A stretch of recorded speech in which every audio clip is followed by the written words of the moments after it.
لە دوای ئەوەی هەریەک لە سەرایە سەلام و عەسائیبی ئەهلی حەق و کەتیبەکانی ئیمام عەلی هەنگاوی سەرەتاییان بەو ئاراستەیەدا نا، هێشتنەوەی چەک تەنیا لە دەستی دەوڵەت لە دروشمی سیاسی دووبارەوە بووەتە کەتوار و تاقیکردنەوەی کردداری بۆ حکومەتەکەی عەلی زەیدی. بەرپرسان لەو بڕوایەدان بڕیاری هێشتنەوەی چەک لە دەستی دەوڵەت ئاماژەیە بۆ ئەوەی عێراق چووەتە قۆناغی دووبارە ڕێخستنەوەی بواری ئەمنی وەک ئامادەکاریەک بۆ قۆناغی دوای کشانەوەی هێزەکانی هاوپەیمانان لە مانگی نۆی ئەم ساڵدا.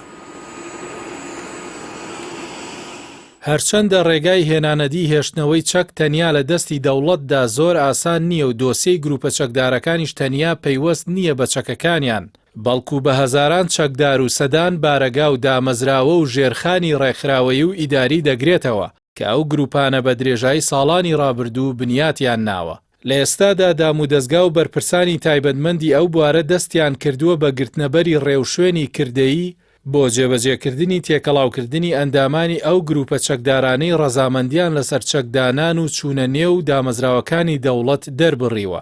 لیژنە پێک هاتووە و وەک ئامادەکاریش بۆ ڕادەستکردنیان دەست بە ژماردنی چەکی سووک و مامناوەند و قورس کراوە. تێکەڵاوکردنی گروپە چەکدارەکان بە هێزە ئەمنیەکان لە ڕێگەی دابەشکردنی ئەندامەکان دەبێت بە شێوەیەکی تاک نەک گروپ، بە ئامانجی ئەوەی ڕێگری لە دروستبوونی هەر کۆمەڵەیەکی ڕێکخراوەیی لە نێو سوپا یاخود هێزە ئەمنیەکان بکرێت.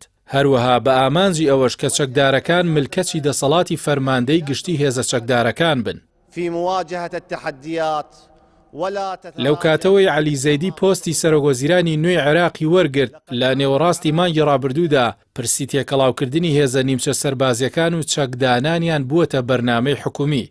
دەست پێشخەریەکەی موقتەدا سەدر ڕێبەری ڕەوتی نیشتیمانی شیعە بۆ هەڵوەشاندنەوەی سەرایە سەلام باڵی سەربازی ڕەوتەکەی و بڕیاری تێکەڵاوکردنی بەهێزە ئەمنیەکان بە تەواوەتی کاریگەری گەورەی لە گۆڕەپانی ئەمنی و سیاسیدا هەبوو. لە نێو گروپە چەکدارەکانی عێراق ئەوانەی بە بەرەی مەقاومە ناسراون دابەشبوون دروست بووە بەرامبەر هێشتنەوەی چەک بە دەستی دەوڵەت و وەڵامدانەوەی هەوڵەکانی حکوومەتی نوێ کە لە ژێر فشارەکانی ئەمریکا و هەڕەشەی سزادان جوڵە دەکات. سەرایە سەلام و عەسائیبی ئەهلی حەق و کەتیبەکانی ئیمام عەلی ڕەزامەند بوون پەیوەستیان بە حەشدی شەعبی هەڵبوەشێنرێتەوە و تێکەڵاوی دامەزراوە سەربازی و ئەمنیەکانی دەوڵەت بکرێن.